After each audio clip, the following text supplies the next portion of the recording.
തോണ്ടത് അതാണ് നമ്മൾ ചായക്കട ഇടാൻ പോണ സ്പോട്ട്.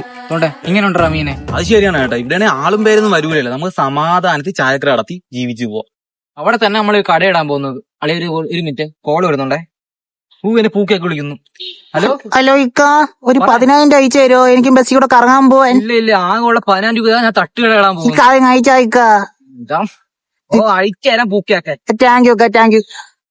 എന്തുവാടാ, എന്തോ പ്രശ്നം? അളിയന് ചായക്കട നടക്കൂല ചേട്ടാ. ആകെ ഉള്ള 10,000 രൂപ അവർക്ക് അയച്ചു കൊടുത്തടാ. എന്റെ പൂപ്പിക്ക്. നീ എന്ത് പരിപാടിയുടെ കാണിച്ചത്? ആകെയുള്ള പ്രതീക്ഷയും പോയി. എടാ അങ്ങനെ പറയലടാ, അവൾക്ക് ആരും ഇല്ലടാ, ഞാൻ മാത്രമേ ഉള്ളു. നമുക്ക് പിന്നെ എല്ലാരും ഉണ്ടല്ലേ. എന്റെ അച്ഛനല്ലേ ടാറ്റ, എന്റെ മാമനല്ലേ അദാനി, പിന്നെ എന്റെ മാമിയല്ലേ സാനിയ മിർസ. എടാ നിനക്ക് എന്തെങ്കിലും ഫിനാൻഷ്യലായി പ്രോബ്ലം നീ എന്റെ അടുത്ത് പറയാത്ത എന്ത്? ഞാൻ നിന്റെ സുഹൃത്തല്ലേ? പറഞ്ഞിരുന്നു നീ എന്തിനു ചെയ്യായിരുന്നു? ഒന്നും ഇല്ലടാ, ചുമ്മാ വെറുതെ കേട്ടോണ്ടിരിക്കായിരുന്നു. നീ ആണെങ്കിൽ കേൾക്കൂലടാ.